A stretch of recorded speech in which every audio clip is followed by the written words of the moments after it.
लेकिन अगर आप इन सवालों का सॉल्यूशन बुक में देखोगे ना भाई साहब, हालत खराब हो जाएगी। मैं फिर से कह रहा हूं, हालत खराब हो जाएगी।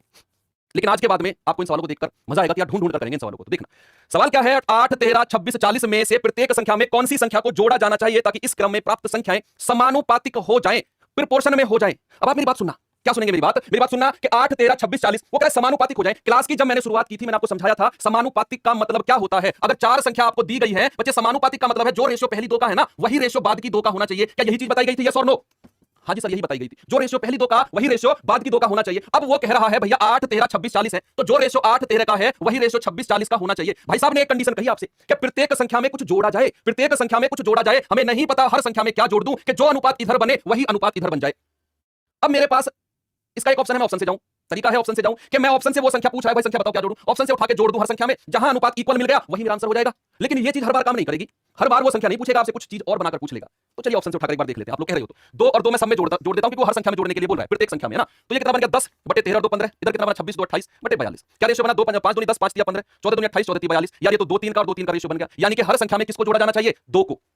लेकिन सर कुछ इस तरीके की चीज बताओ, इस तरीके का मसाला बताओ कि हम हर तरह के सवाल में वो लगाएं। और आपको बच्चे वही लगाना है, वही करना है जो मैं बताने वाला हूं, देखना वही करना है। मैं इसको रफ कर रहा हूं यहां से, मैंने कहा 8, 13 बराबर 26 और 40। अब ना वो कह रहा है प्रत्येक संख्या में जोड़ा जाए। सामने देखो, बिना कमेंट करे सामने देखो, मैं हर संख्या में ए जोड़ देता हूं, हर संख्या में ए जोड़ दिया। अब ए का मान निकालना है हमें, क्या होगा देखना कैसे करेंगे बच्चे। क्या करो इसको आप, दो तरीके होते हैं इसको करने के, शॉर्ट ट्रिक भी दो तरीके से है, दो तरीके की शॉर्ट ट्रिक है। पहली शॉर्ट ट्रिक क्या है, जो ये 8 और 26 है ना ऊपर, इनका डिफरेंस बताओ जल्दी से। इनका डिफरेंस आपके दिमाग में कैलकुलेट करके आना चाहिए। 8 और 26 का डिफरेंस कितना है, 8 और 26 का डिफरेंस है 18। 18 जो नीचे की संख्या है इनका डिफरेंस बताओ सर, इनका डिफरेंस है 27।